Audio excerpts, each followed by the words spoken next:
What's going on, everybody? We're going to do something a little bit different today because today I'm going to be sharing an interview that I recently did on the Pathways to Greatness podcast. And this is a podcast that's put on by one of my friends, Jeff Forrester. And the mission of this show is really cool. It's a podcast that's focused on helping people see that everyone has a different definition of greatness, and there isn't just one path to get there. So in this interview, Jeff asked me, what is my definition of greatness? We talk about that. We talk a lot about the connection between endurance and entrepreneurship and how to manage the highs and the lows that you experience, how to overcome self-doubt, and some of the things that I've struggled with on my journey and how I have overcome it. And so it's just a really fun, kind of lighthearted interview, and I think you'll enjoy it. So here we go. Hit record. And so I have a $30 Amazon mic that has worked quite well. I listened back to it, and there's a couple of times I think I lean back and you can't hear it, but otherwise I think you can hear it. I think it's amazing. And when I first started doing my podcast, I actually just used my phone, and I just spoke into my phone, and I recorded episodes in my bathroom. So I called it my Pudio. So yeah, you don't really need a lot to get started and get in the game. What made you want to start doing a podcast? So I had always been into podcasts and always been into personal development for the past 10 years. And then it was when I found out I was going to be a dad for the first time that it created this moment of like, all right, are you actually going to do something with that, or are you just going to keep like consuming content?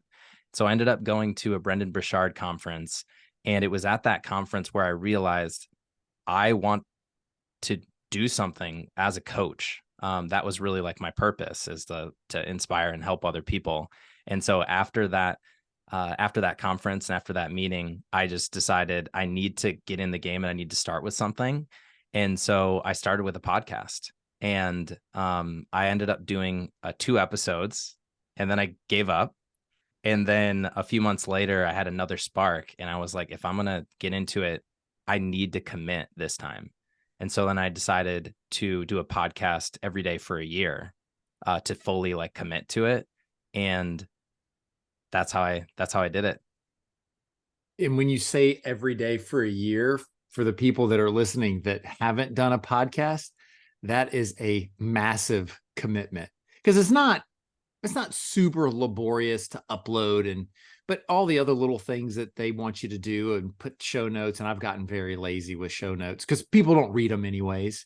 Yeah. But I mean, every day for a year, that's incredible consistency and commitment. It was one of the hardest things that I'd ever done. And like, just being honest though, it wasn't like an interview like this, interview 45 minutes, 1 hour, multiple hours. What I was doing was just short episodes, anywhere from 5 to 15 minutes, just sharing lessons that I was learning along the way in getting started with entrepreneurship and training for endurance races and trying to like find and live out my purpose. So it was really, part of it was teaching, but a lot of it was me processing and just learning and documenting as I was going. Yeah. And so thank you for sharing that, because the 5 to 15 minutes, I find those really hard. And I don't know if I know I have stuff to share, but like I've only done it a couple of times because I haven't felt like this move in me to sit down and want to share my thoughts. It's very weird. I'll have no problem us carrying on a conversation, you asking me questions, and I'll answer them. It's just something weird about me proactively wanting to project my thoughts out. And I don't know if it's the internal, like I don't want to be confrontational, but it's not like I talk about anything controversial anyways, or if I want to force my ideas on somebody. I've been battling with that, of why am I not willing to share? Because there's some people like yourself that do a very good job of articulating their thoughts as they come up, or generating of, okay, here's what we need to do, and then creating that. That's where I struggle. And it's an interesting perspective for me to think about because I want to do that and I've got to find it, but I feel this massive resistance to doing it. And so I haven't forced it. Well, thanks for sharing that. I think it's common, as you know, like creating content, putting your heart and your soul out there. It can be a little uncomfortable to do that. But one thing that I actually want to tell you, I don't know if I've ever told you this, when we first connected through Everesting, you were one of the first people that commented on one of my posts when I first started posting on Really? Instagram. Yeah, I have only been posting for a couple years, and I remember who's this Jeff guy that commented like, "Hey, see you on the mountain." And then I started following you, and I thought you did an amazing job with your with sharing like what's going on and sharing what's on your heart and your mind and all of your Instagram lives. And so you were one of the first people that I really looked up to and have modeled in terms of sharing what you're learning and sharing along the way. So I think that you do an amazing job of it. And I want to say thank you for just connecting with me initially. But I also think like for you, it's also helpful to find like what is that style that you enjoy doing? Because that's the style that you will be able to sustain over the long term. But I also think that there's like this opportunity to experiment as well. So like what are some of those things that you want to experiment with or different formats or what comes to mind for you? It so one of the things, and again, I'm like you, I listen to a ton of podcasts. Everybody, this is Mario Menart. And so I just want to, I'll have an intro at the beginning that properly introduces you. Perfect. But I'm just happy we jumped into this. And then I am going to get to my would you rather because nobody gets off without doing would you rather. Okay, cool. Um, but listening to all the different podcasts is I have some friends that do podcasts and they do such a brilliant job in an alternate. They'll have interviews, but then they'll share their thoughts. And I really enjoy those. And even I think you listen to Nick Bear's podcast as Of well. course. Yeah. I think he does a very good job of going between interviews and then also sharing his thoughts and the things that he goes through. And so that's been some of the things that I want to be able to do because like you as a coach, people need to hear my thought process and what they're going to be experiencing. And so Hmm. I've got to figure out the best way, like you said, and I hope people heard what you said is experimenting and being authentic because that's sustainable. If you try to do something that's inauthentic, you're not going to sustain it and it's not going to have the impact that you want it to have. So I guess for me is just trying to figure out what does that look like? What does that sound like? And I just have to do it. I just have to start that process of doing it. But I've felt like you is I try to find the flow. And if I'm getting a lot of resistance, I've got to dig in and not force it, but figure out where is that coming from. Hmm. And so just like when I do my little reels on Instagram, those just when they pop in my head, I just do them. Okay, And cool. and so I try to do it that way. And I felt like if I said, okay, Thursday is my thoughtful Thursday, whatever it is, where I share my thoughts, I feel like I would be forcing that. And so that's why I haven't done it. Like originally I was going to release on Tuesday and then have some of my thoughts on Thursday because that's how people do it. Yeah. And I just didn't want to force it. And I felt just like I've hit spots in my life where I've journaled and I found myself writing for the journal or for what Mm. somebody else may read later on, not necessarily what I need to get out of my head and onto paper. And so then I feel like it's inauthentic.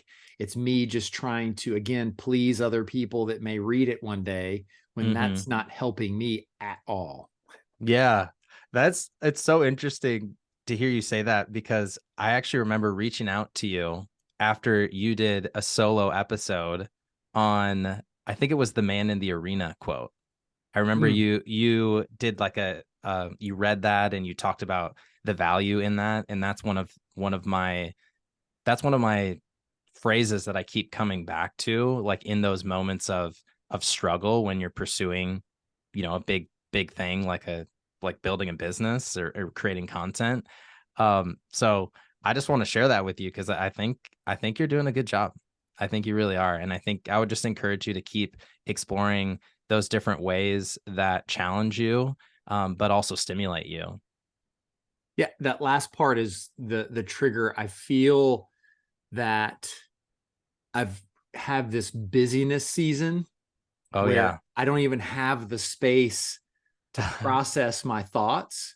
Like I almost feel like I don't have, you've turned this whole thing around on me today. So No, well, this is what happens when you but get two podcasters together. You start interviewing exactly. each other. But it's like I'm so busy, I don't even know that I'm having a thought and I have any original thoughts, which is a problem because I've gone back and forth. I even was sharing with my wife just, I think it was last night, is that I was like, I need a hobby, but then I Mm, don't even know what to do. And I don't even have time to do it. And then I yeah. listened to Ed Milet and Brendan Burchard's episode yesterday. Did you listen to that one? I don't think I saw it, but was it around like you don't have time is like a Yes. lie? Yes. And Yeah. busyness and those things. So you had these two power thinkers sharing what they do and what they struggle with in their busy season. So it was perfect timing. And like you, I don't think anything that we listen to is by chance. And it was, I Hmm. needed to hear it because I've been in this moment of my calendar's been running my life Oh when yeah. I need to run my calendar Yeah. because I just find myself just in this constant state of anxiety and worry, which I know most people do. And Yeah. I just have to get a handle on it.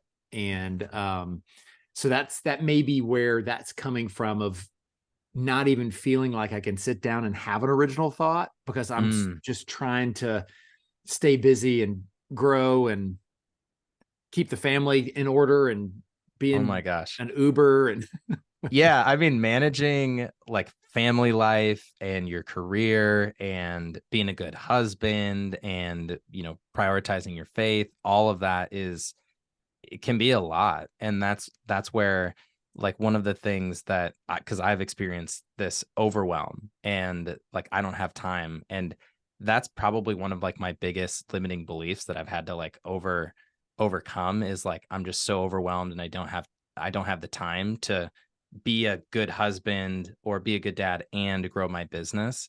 And anytime I catch myself doing that, I try and tell myself, okay, overwhelm is a lack of clarity. So, like, what are the things that I actually need to do today?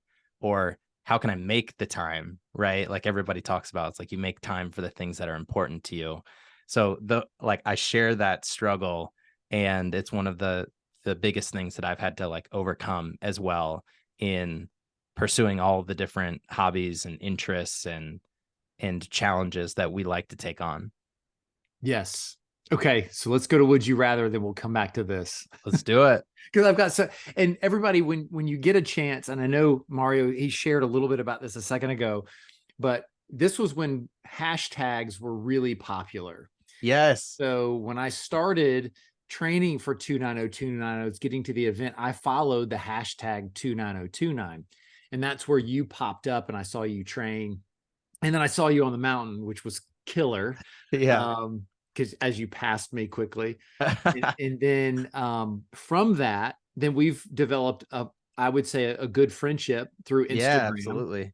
And then this is the craziest thing, and then we'll get to would you rather, is I knew that Mario was in the Central Florida area doing an Ultraman event. So an Ultraman event is ridiculous. I just don't understand it. It's double an Ironman, correct? Yeah, it's 3 days and 262 miles. It's an ultra triathlon. Okay. So this guy was training and I was following along, and I thought your wife did a great job keeping track, better than she did this past weekend. And I only say that because she called herself out on it. But and so I was going through and I happened to, and I had no idea where the finish was. I didn't really know where you were. I knew you were somewhere in the Central Florida area. And so I'm driving home and I went a different route than I normally go. And I was coming through Windermere, which is a small town. It's got a very small central city part of the city. And I see these people running with yellow vests on. I was like, well, that's kind of weird. Maybe there's some sort of a run this weekend. And then I keep coming in and I see a few more people.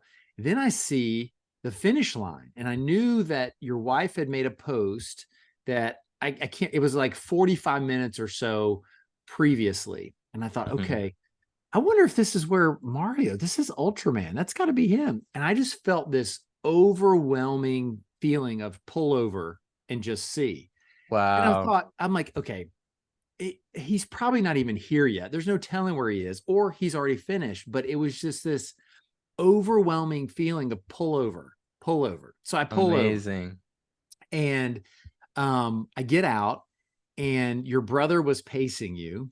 And Yep. so I'm walking around and I'm just looking to see, do I see anybody? Do I see your wife? Do I, have I seen it? And I see your brother. And so I was like, wait a minute. He was pacing him.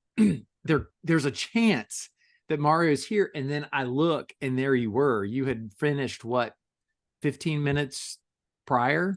Yeah, I had just finished. I, I mean, the odds. And then we connect. And so I'm like teary eyed because I can't believe that I got to see you. And then you shared the verse that was On that you my had arm. written on your Yeah, arm, I which had is written. the verse that I had seen that morning. And I saved the, the YouVersion app. You can save an image. And I saved it that morning. That was crazy because yeah, just I think that really is like God bringing us together in that moment, and that was one of the most memorable, special moments of my entire life is crossing the finish line after a 3-day, 260-mile race, and I was doing that with my brother. I was there with my wife and our two girls, and it was the hardest thing that I'd ever done. And at that time, I was just filled with so much love and support by everybody that was there, and then for you to get to uh, participate in that as well was so cool. And just for anybody who is curious, like the verse was a Second Timothy 1-7, and leading up to the race, I started getting so overwhelmed, so stressed, and I remember seeing this verse pop up on the Bible app, and it was, "For God did not give us a spirit of fear, but love, power, and self-discipline." And it was those three words. And in that moment, I was afraid, like, could I do this race? And just seeing those three words, that became my mantra for the entire race. And each day I focused on one of those words. And it was, fear, or it was love, power, and self-discipline. And just to have that, I had it written on my arm, and then just to see you Yeah. had that as well. That was crazy. And it's Yeah. also crazy hearing like your side of it, like what prompted you to be there in that moment. So really cool moment, definitely. Yeah. No, I like you. There's no question it was the Holy Spirit that pulled me over, because I'm the first one to just not want to be bothered. And I'm just being honest. Like, I pull over, like my wife makes fun of me that if she wants to go to a gas station or a restaurant and we're heading one direction, it better be on the side of the road that I'm on currently, because I'm not driving across the road to go to a restaurant. She's like, You're but the that one's dad better. that's Yeah, you're the dad that's like, not we're not stopping until we're there kind of Oh no, I kind of stop guy. all the time. Oh, Yeah. okay. Yeah. I pee constantly. So, because I Oh, I just constantly drink water. So it's like, my okay. son was proud of me. We went to App State a couple of weeks ago, and it was about a 9.5 hour drive. And so on the way back, I actually went almost 4 hours without stopping. And he was so proud Hey, of me. good work. That's My awesome. eyeballs were floating, but other than that, That's I was hilarious. committed. Okay. Would you rather? Would you rather freeze time or go back in time? Oh, right now I would want to freeze time because I have a 3.5-year-old daughter and a 1.5-year-old daughter, and I just want to like freeze time and just really soak up these moments with them because I know how precious it is, and I know how quickly things will change. So that's an easy one for me. Just Yeah, freeze time. love it. Live without music or TV? Definitely live without TV. Okay. I listen to a lot of music, and I don't really watch TV. So what do you like to listen to? So when I'm working, I'll listen to like just some instrumentals and just kind of like light things to help me focus. But I actually also really like EDM, so electronic dance music. So like getting me like super hyped. And then I'll listen to a lot of worship music. So Okay. I'm kind of all over the place. But yeah, those are a few of mine. What about you? Do you listen to anything when you train? Yeah, like usually I'll listen to podcasts or audiobooks just to I find it's really easy for me to just consume like podcasts when I'm on a run or when I'm biking or something. Um so that's mainly what I do, podcasts. Yeah, I'm the same way. And I listen to some music. I've just never been a big music person. So if I had to answer the question, I would live without music. I just love TV. I mean, I grew up watching TV Yeah. and love it. But you know, from a music perspective, I'm all over the place. Like I don't have one particular genre. It's really whatever's on and what I'm feeling. So Okay. sometimes, like when my son and I will work out in the garage, we'll listen to Van Halen, Awesome. Essentials, and then I've gotten back onto a Creed kick. I just like Oh, I just like Creed. I I also like like it. Nickelback too, so I know that Oh that's my gonna shudder gosh. people. Yeah, that's good. No, I don't But judge. That's yeah, good. but I listen to that. I love Beastie Boys is one of my all-time favorites, and then like you, a lot of worship music. That's just what I Yeah. like. So Yeah, it just gets you emotionally, like it kind of gets your heart, gets your soul, and I like that feeling. yeah, I was telling somebody the other day is I had a bad day one day. And so I laid on the couch and I turned on America's Funniest Home Videos and I just watched that for a couple of hours. So that's where TV is a good release and a distractor for me. Oh, I love that. Yeah, that's awesome that you have that had that to bring you back. Yeah, well, because I was like, okay, I don't want to do anything. And I was thinking, what do I want to watch? And I was like, I don't want to watch anything that's gonna potentially push me further into a bad mood. So America's Funniest Home Videos, it's That's funny. that's perfect. That's perfect. And it's wholesome and it's good and it was great. It did what it needed to do. It got me better. Absolutely. Okay, here's one that's unique for you, and I'm very interested in this one. Would you rather run a 5K or a 50K? Oh, definitely a 50K. I knew it. I Okay. I would rather do a 50K. But my first thought is, am I doing this by myself or am I doing this with other people? Because as I've done a lot of these different endurance races, as I've done Ironmans, 50K, 50 miler, 100 miler, and Ultraman, I've realized that I used to think that I really liked doing the challenges, but what I'm realizing is what I actually like is doing the challenges with other people. So it's the combination of doing something hard with other people that I love that actually makes it really enjoyable for me. So that's why I say, can I bring somebody along to the 50K Sure. with me? Okay, then I'm bringing you along and we're All doing right. it together. Yep, I'll do it. Well, and what's great about what you said that I hope people made the connection because I did. That's life. So true. I mean, life is a 50 miler that just doesn't end. And if you're doing it by yourself, how are you going to get through the nighttime? How are you going to get through those difficult challenges that are going to come up? And that's with people around you. So true. And that's probably been one of the biggest things that I've learned from endurance races, but also as I'm building my business. Because right now I am a solopreneur. I'm building out my business and I've always been a team guy. I always played team sports. I loved leading a team, being a part of a team. And I'm not at the point yet with my business where I have a full team, but that's where I want to get to. And that's been a challenge for me as I've Mhm. been building it and not feeling that connection as much with other people. So that's why it means so much to me, having you as a friend and as a mentor, and just feeling that sense of belonging as you're building and working towards something.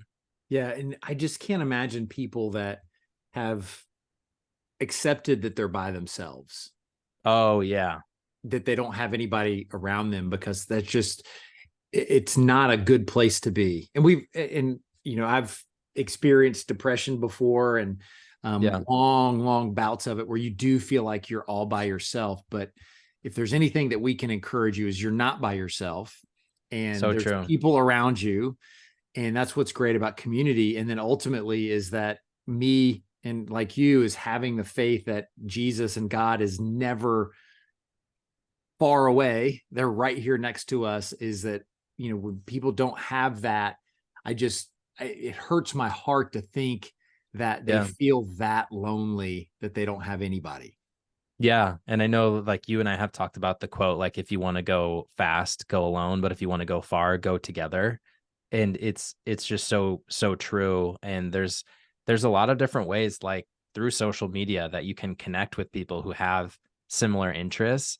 Like I have mixed feelings about social media sometimes. But really one of the best things is if you are really interested in a specific topic, there's so many people that you'll be able to connect with around that topic, probably even more so than in your local area, or even in some of your family members. They may not be as interested in some of the same things that you are.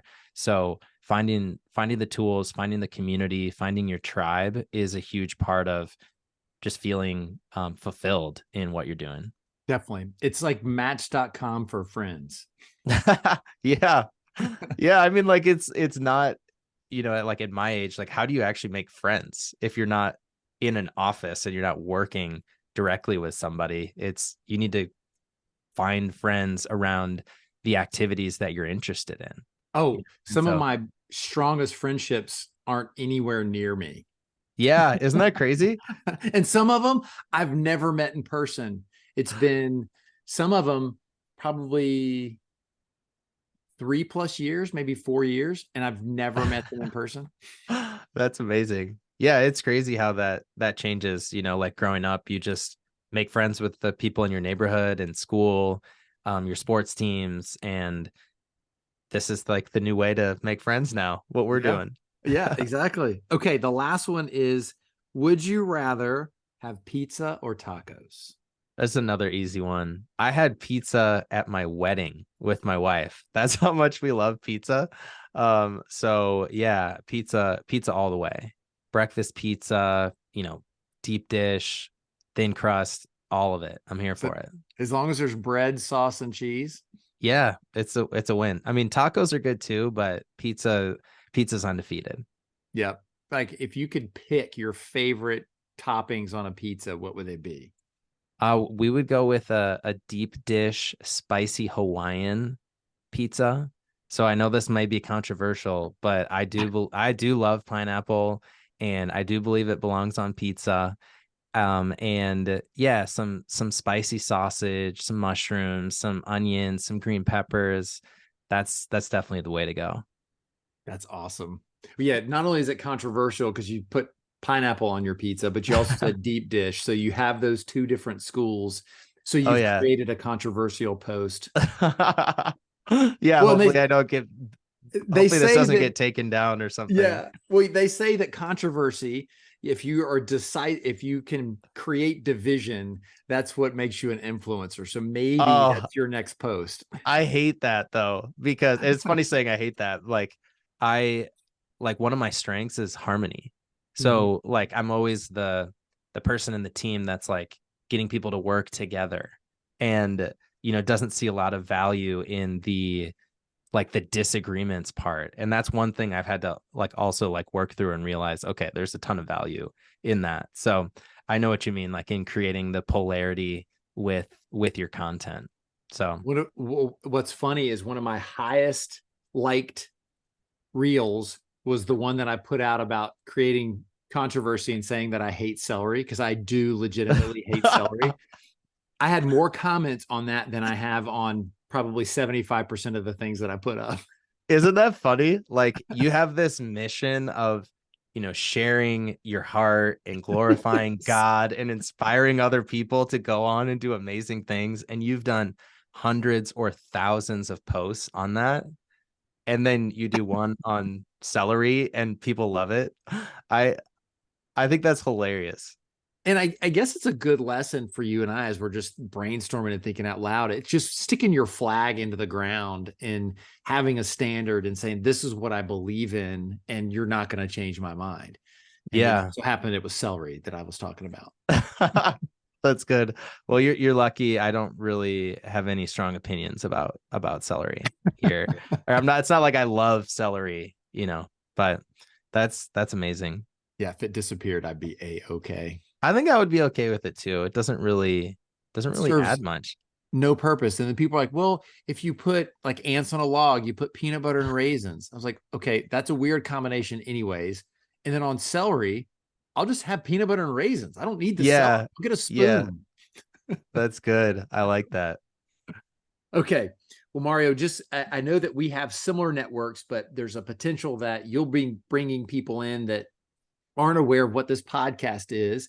And so the Pathways to Greatness podcast, I started it for the purpose to bring people like yourself on to share what your definition of greatness is, because I want people to understand and realize that everybody has a different definition of greatness, and you should never allow someone to tell you what greatness is. It's something that's personal and individual, and you can have influences, but it's something that people need to understand and identify themselves. The other thing is that having people share that greatness is not a linear path. It's ups and downs. It's like Ultraman. There's a lot of stuff that's going to happen and go wrong, but how you endure is the only way you can get across the finish line.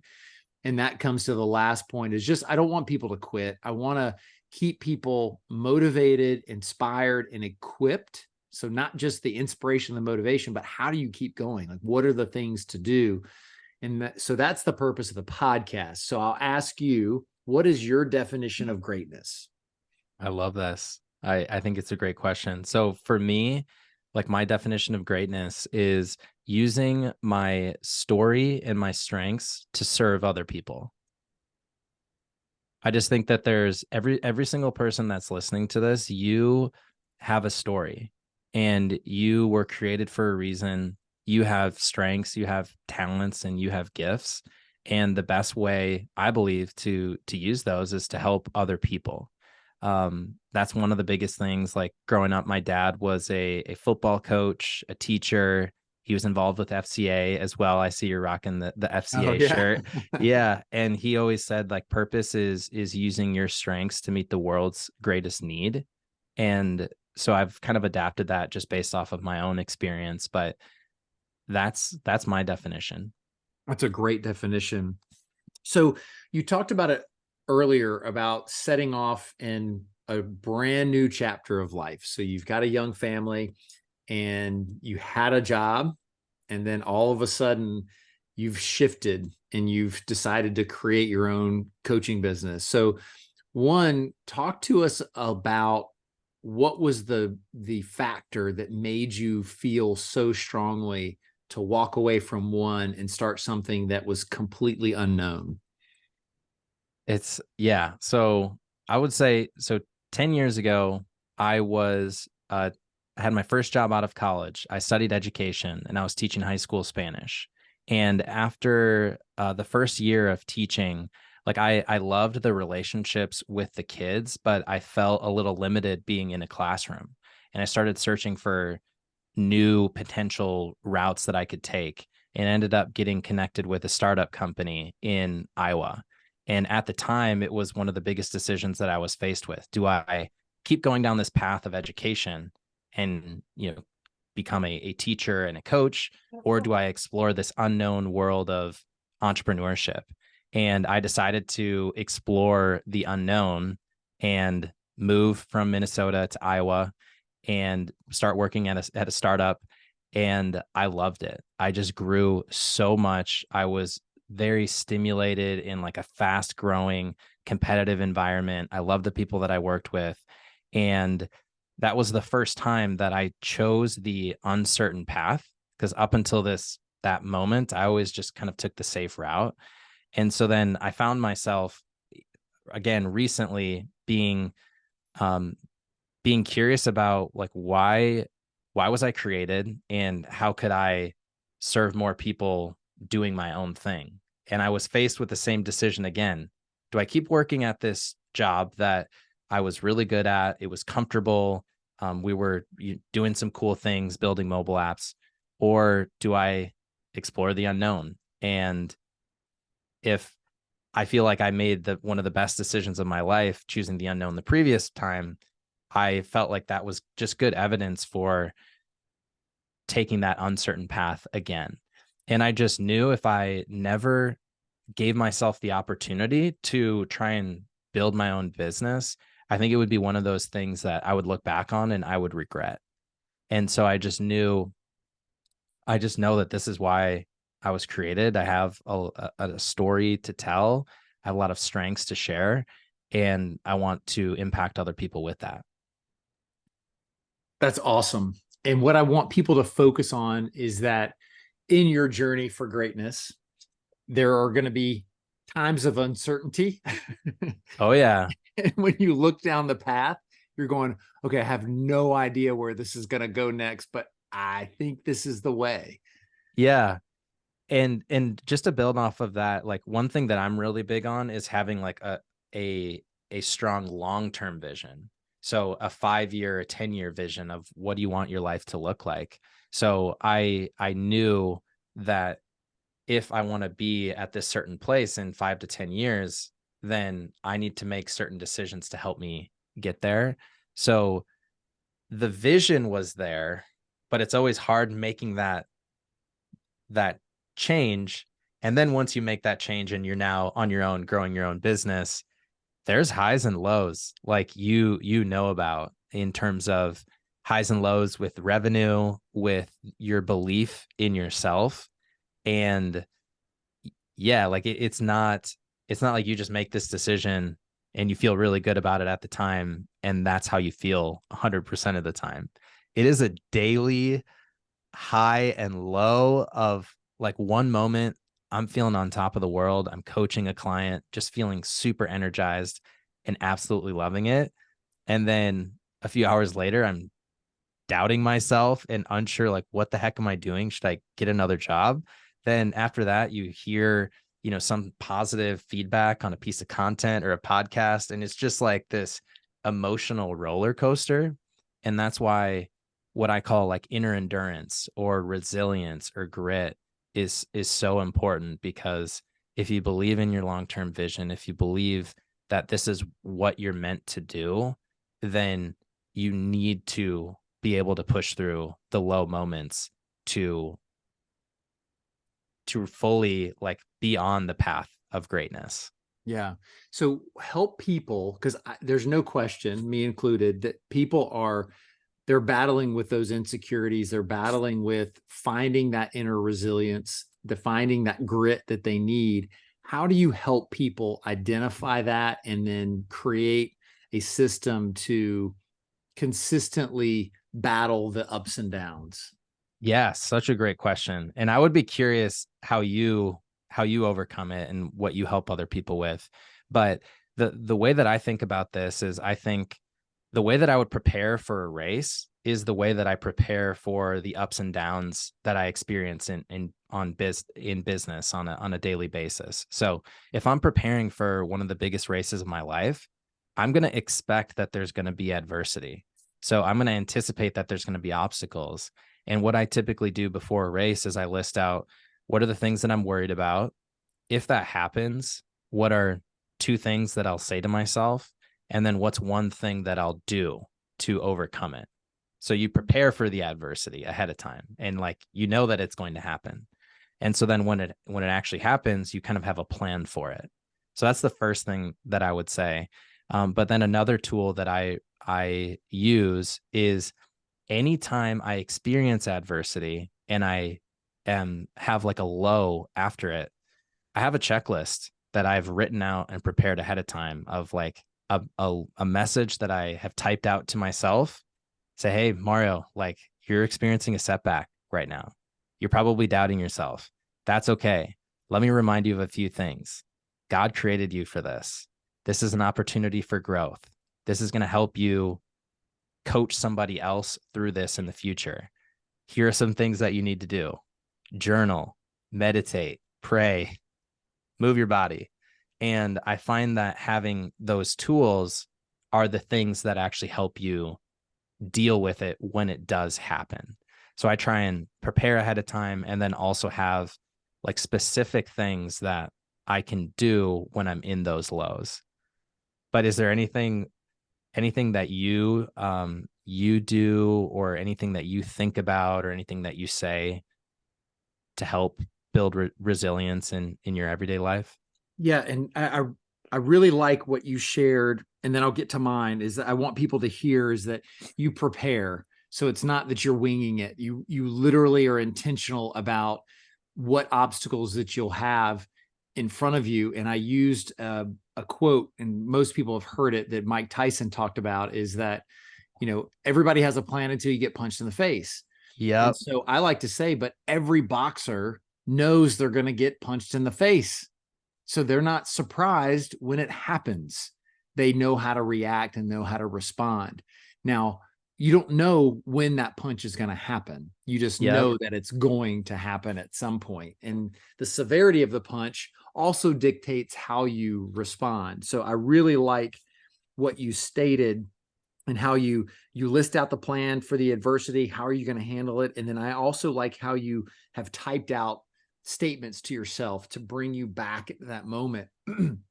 I do something similar, and I learned it from David Goggins doing the accountability mirror. And Oh, so yes. I love sticky notes, and those create mantras in my head. Is that when I first, 5 years ago, when that book first came out, my mirror was covered, because I was just in a Mm, place where I just needed focus. I needed to be sure of myself. I needed to create a new me, because I didn't like the old me, because I quit all the time. I avoided so many things that were difficult, and mm. just a lot of different things that I was working through. And I needed that constant reminder. And I see it, and I also feel it. Most people just aren't willing to be intentional and own those things, that it's okay, because you're not going to be perfect all the time. And so I have to remind myself that as well. It was just like the other day on Halloween, I wasn't feeling good. So I had to say, okay, I don't feel good. Now, why? So I went through the triggers. I understood where they were coming from. I'm like, okay, I'm going to give you, I'm talking to myself. I talk to myself all the time. I'm like, I'm going to give you this time to just sit here and get through it. And when you when you're ready, you're ready. But it can't last more than today. And I knew it was Halloween, so I needed to, get ready to hang out with other people and see people. And where used to, I would have wallered in that. I would have Mm, taken out all of my disappointment, my fear, all the different emotions that could come up. I would take it out on other people. And not that mm. I'm an angry person, but I would have been short. I would have been probably resentful. I would have allowed the devil to tell me lies in my head that would have just compounded and went over and over. And so it was through that recognition of the post-it notes before that prepared me for this. And then creating a personal mission statement of how I want to show up every day. Yep. And this, I did this during the David Goggins time, and this is what we do with clients as well, is the idea of how do I want to show up today, and then reprogramming my brain to the point where I don't need to read it every day, because that's who I show up as. And so Mm, those things have helped create resilience for me. And then also it's getting out and moving. When I yeah. feel that, I just have to move, because if I just sit there on the couch, I'm not going to get through it. And all it's going to do is I ruminate really bad. And so at Yeah. least if I get out and sweat and do something difficult and hard, that gets my mind off of that and breaks that cycle. So many, so many good takeaways there, from like the accountability mirror and the messages to yourself, and being intentional, and giving yourself grace when you're in a low, but time boxing it. Like there's a lot of good stuff in there. And I think like a big thing too is, it sounds like you have the mindset of like being a learner through this. Okay, what happened? What did I do well? What do I want to try differently? How can I be better tomorrow? And when you start to have that time to just ask yourself those questions and give yourself that space and the reflection when that happens, you can then learn from it and prepare the next time. And when you do that, and when I coach other people through that as well, that time from when you experience adversity and when you struggle, like maybe a few months ago, it was a day or a couple of days, it would set you back. When you start to recognize what's throwing you off and how you can improve, that time starts to condense down to where it becomes minutes where you're able to bounce back. And that's where true like inner endurance or resilience can be really powerful. Do you, when you're going through situations like that, everybody has something that triggers them. Are you able to, and it's a loaded question, I'm sure that you are, but identifying the triggers that push you into that low? I've done a lot of reflection, a lot of work on myself. Like I know what a lot of my triggers are. Like for me, the fear of rejection is one big thing, and I'm able to recognize that one. Sometimes like the fear of what other people think about me is another one. So those are probably the two main ones, but it there are still other things that start to throw you off that you don't really anticipate. And that's where if you just put yourself through that learning process, like, whoa, what was that? Like I'm feeling a little off right now. What caused that? Then that's what helps you find any new trigger. Yeah, one of the things that I've realized about me when I'm looking for the trigger is I try to figure out, okay, why do I want that right now? So if I'm craving Chick-fil-A French fries, which they're amazing, or something to that effect, because I through my entire life I've tied food with emotion. So if I'm It's a craving big one. something and I immediately want something, then I immediately ask myself, why am I asking? Why do I want that right now? And then understanding that, and then saying, okay, well, now that I know I want that, now it's up to me to have a choice, because I don't want it the trigger to dictate what I go towards. I want to choose. If I want French fries, I'm going to get it, but I don't want the trigger to constantly push me that way. So Yeah. then I can make a choice to go one way or the other and say, okay, well, I'm disappointed, or I'm aggravated, or something happened that just is annoying. And so that's why I want to go eat, because I'm looking for a quick feel. And some people use other unhealthy vices when things like that happen. And I think that's a critical way to help you identify a trigger of, why do I want to go do that, and create a new relationship between the trigger and what you reach for first. That's a huge thing that I actually just recently realized. Like, why do I want ice cream so bad at the end of the day? Like, because I run all the time, I work out all the time, but I also have like this major sweet tooth. And then I started thinking about it recently, like why do I feel like the need to have ice cream? And what I realized is that I wanted a reward. I wanted like a pat on the back at the end of the day for like working hard. Like, where does that come from? Like, oh, after baseball games and stuff when growing up, when we won the tournament or when we won the game, like where would we go? We would go and get ice cream. So it's funny, like you saying all of that. I've recently realized that, yeah, a lot of times when I want like food or ice cream or something, like really what I want is just like a almost like a pat on the back, like, hey, like good job. You're working hard.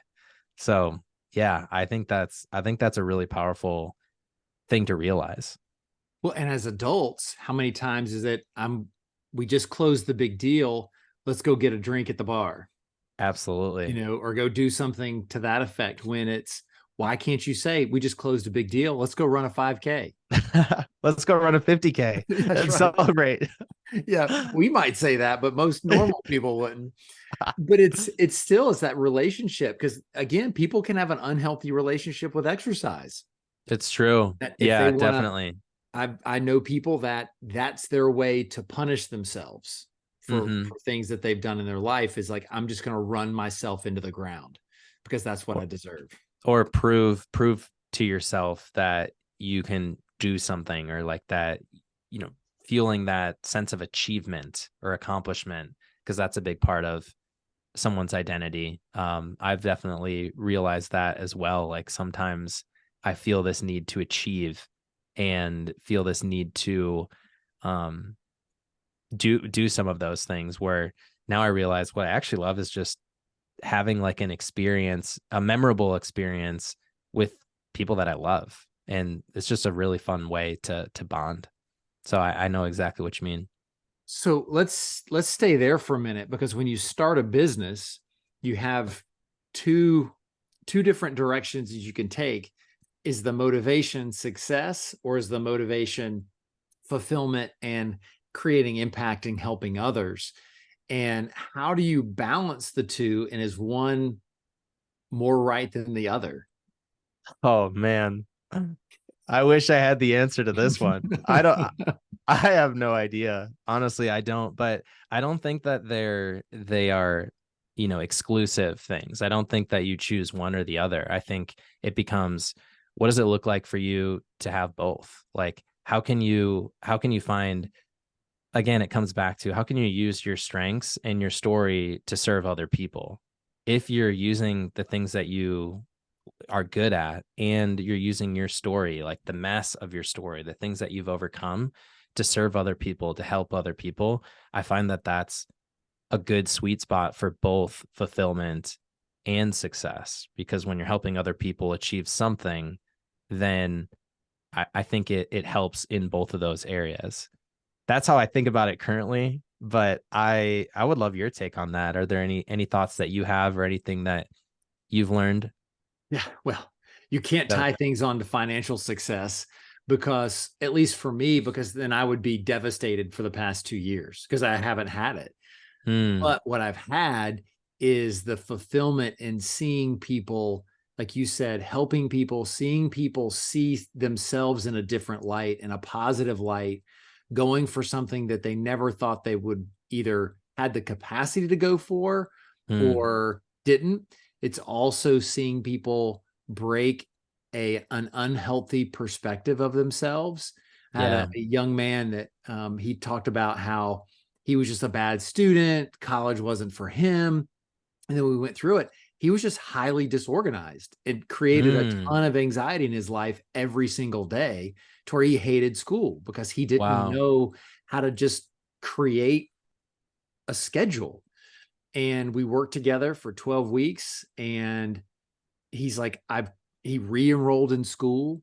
He's Amazing. got 2 jobs. He's still passing school. We meet on a regular basis. And to see him have these aha moments of, I was able on Sunday to sit down and just watch Netflix, and I didn't feel any anxiety because I had nothing to do. I had everything completed that I needed to do. And it's just neat to see that. But if I was solely dependent on financial success, I would have bagged this thing a long time ago and went back and got a job. Mm, And so for me, and that's going to be another question that I have for you, is I truly believe I'm on the right path. Now, whether or not it's the end goal of where God wants me, He's got me right where He wants me. And we all have to accept that. And like, I have no pull, no resistance, nothing that's saying get on LinkedIn and start looking for a job. hmm. And I'm busier than I've ever been. And I know that the fruit will come. The work is going into place. I'm cultivating, I'm tilling the soil, I'm getting everything ready.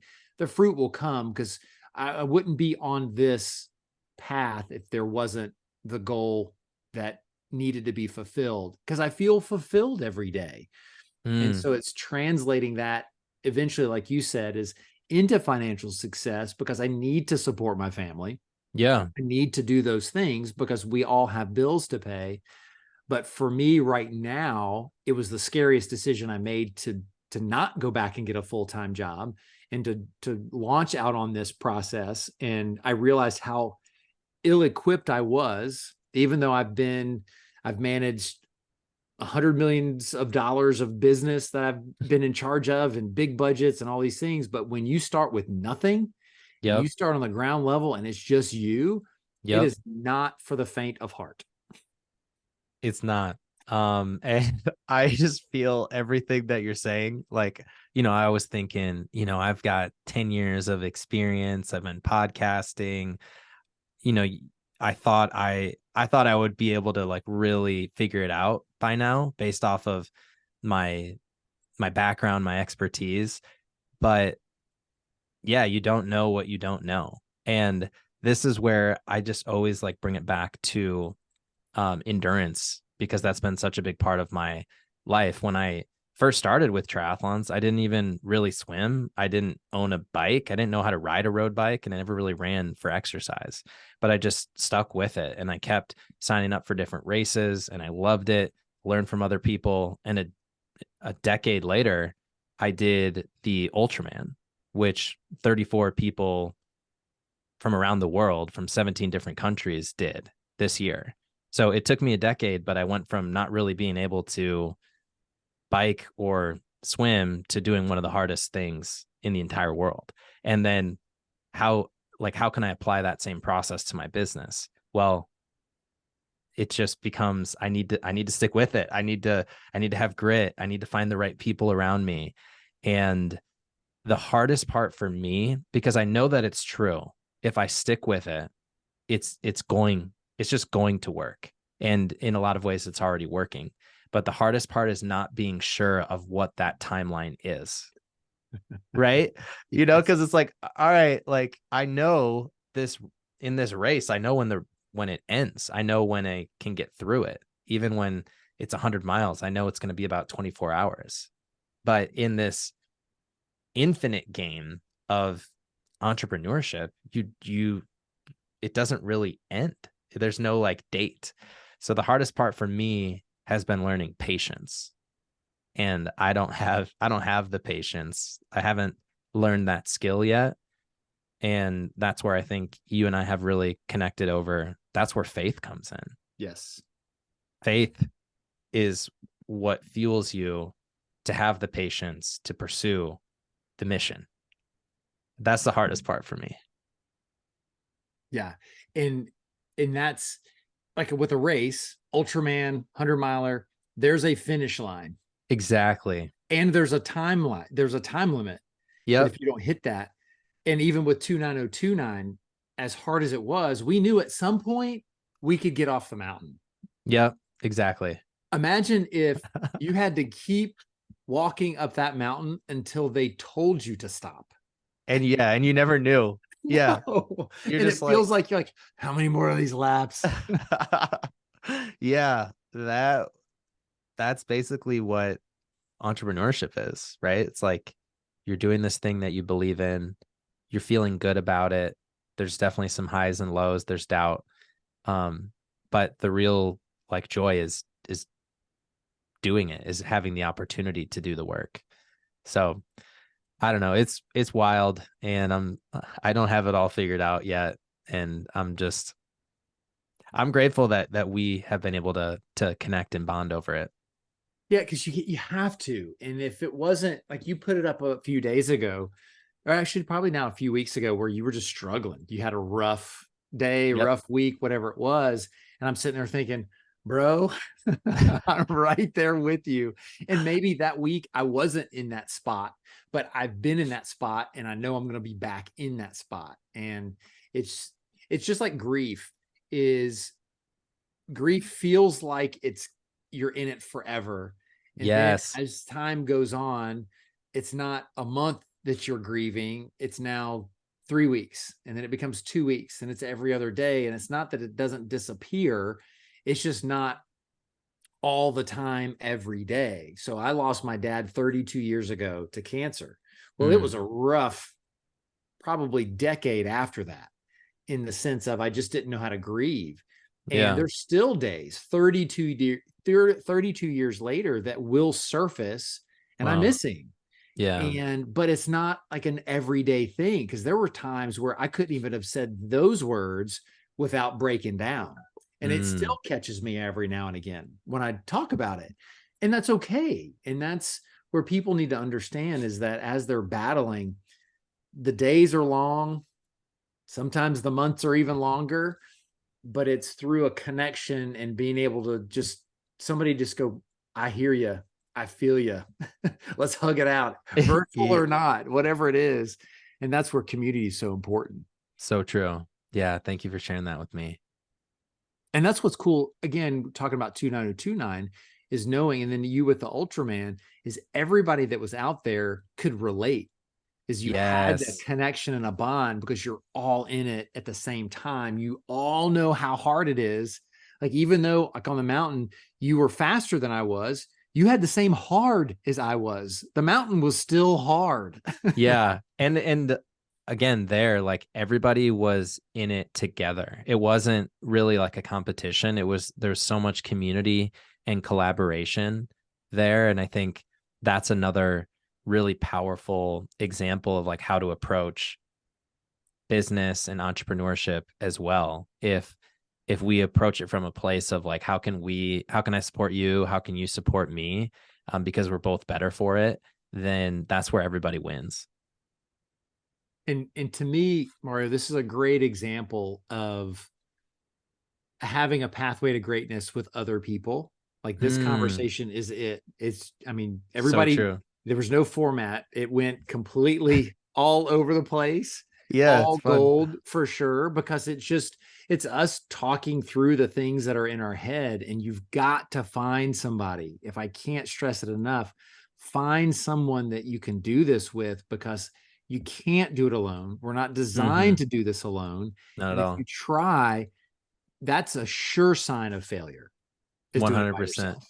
Yeah, and I like that it's pathways, because your path veers in different directions, and there's multiple paths, and I it's definitely not a straight line. It's not. It's just not. Yeah. Yeah. Because I mean, like with your Ultraman, you knew where you needed to be and Yep. you knew how to get to there in a rough course that you had to be on. But Hmm. your steps weren't in the exact place of every other person that finished before you or after you. Oh yeah. And like a big part of success with that event was a lot of the volunteers were alumni. They had done the event before. So, 15 minutes before the event, I'm like asking people like, "Hey, what should I do about this? What should I do about that?" They're like, "Oh, don't do that. Like do this instead." I'm like, "Okay, yeah. I'm going to go with whatever they recommend." So, it's just building off of what you mentioned, like learn from people who are ahead of you, who have figured out the path, and want to support you. Yeah. So what would be something you would want to leave the audience with? I think I would want to leave the audience with, one of the biggest things that helped me when I was first starting out was this quote of like, no matter how small you start something that matters. Mm, And for the longest time, I wanted to start something. I wanted to start a podcast. I wanted to start a business. I wanted to start training. And the hardest part is just starting. And so the way to overcome that mental gap to starting is just to make it really small. And so no matter how small you start something that matters. It's a quote from Brendan Bouchard that it's always stuck with me. And even now, as I'm on this path, I have big plans, I have a big vision, but I just need to remind myself like start small and keep showing up. So that's what I would leave people with. that's perfect. I'm going to add absolutely nothing. So how can people find and follow you, Mario? Well, first of all, thank you, Jeff, for inspiring me, on this path, and for being like such a big mentor and a friend on this journey. Like I'm extremely grateful for you, and I'm so grateful that we had this time together. And I just want to encourage you to keep going because I believe in you and I believe in what you're doing, and helping adults and teens, with what you're doing. So I just want to say thank you. But if anybody wants to follow me, my name is Mario Minert, Mario.Minert on Instagram. That's where I mainly, post content. And then my podcast is called Talking Endurance and Mastery. And that's where I talk about how to have the inner endurance to, apply that to your everyday life and achieve your goals. And so, yeah, thank you. Nope, that's awesome, Mario. Hang on one second. Everybody, please go find and follow Mario. I'll have everything in the show notes below. And again, Mario, thank you. Thanks, Jeff. You're the man.